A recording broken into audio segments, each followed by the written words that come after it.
Hey guys, Casey Faris, thanks for checking out another one of my videos. Today we are talking about doing an end-to-end project, like all of the project inside of DaVinci Resolve 14. Usually what I do is I edit inside of Premiere, and I do a lot of stuff in Premiere, and then I move it over to Resolve for color grading.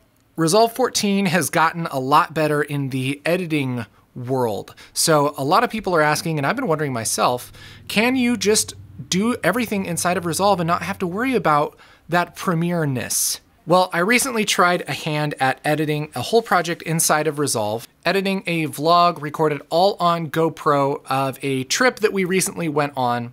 Very silly, very awkward little project, but GoPro is classically hard to edit inside of an NLE. Premiere does a pretty good job, and to my surprise, Resolve 14 did a pretty good job too. I very rarely had problems with playback. Of course, I have a pretty good computer, has 32 gigs of RAM, it has an i7 processor, NVIDIA GTX 970 graphics card. So pretty decent computer, but it does play back pretty well on my system. And all in all, the edit was a pretty smooth process. And after my basic edit, I moved over to Fairlight and added a compressor and a limiter to my track.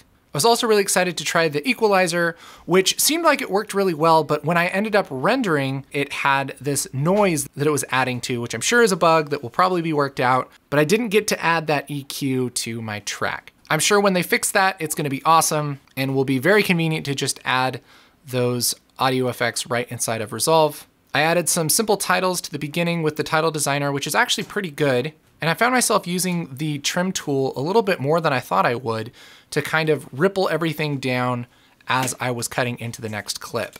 After my edit was pretty much done, I switched over to the color tab and did some work on my shots. That was a pretty smooth process, and it was nice to be able to bounce back and forth and make adjustments to the edits and see my footage color graded. It didn't quite play back as smoothly after the color grade, but by that point, I didn't really care because I was pretty much done with my project. And I could always quickly disable the color if I needed that playback. Rendering was pretty straightforward. I just used the YouTube 1080p preset. And for the most part, it was a pretty good experience. I definitely felt like I moved at a good pace, even though I'm not really used to editing with Resolve on a regular basis. This was a super fun thing for me to try, and you're probably all wondering, should you abandon ship, move completely away from Premiere and go into Resolve at this point? I'm probably not going to right now because I feel like the timelines and stuff for the projects that I work on, I need that extra flexibility and the speed that Premiere gives, but Resolve is definitely getting there.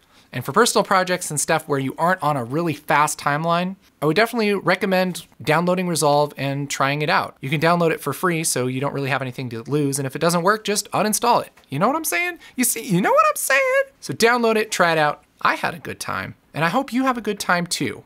If you like this, hit like. If you want more videos on editing, color grading, all sorts of post-production goodness, subscribe here on YouTube to my channel. And if you have any questions or comments, leave them in the comments below. That does it for Old Casers. I will see you in a little bit, probably in the next time that I do the video on the YouTube. Okay, here's the outro screen.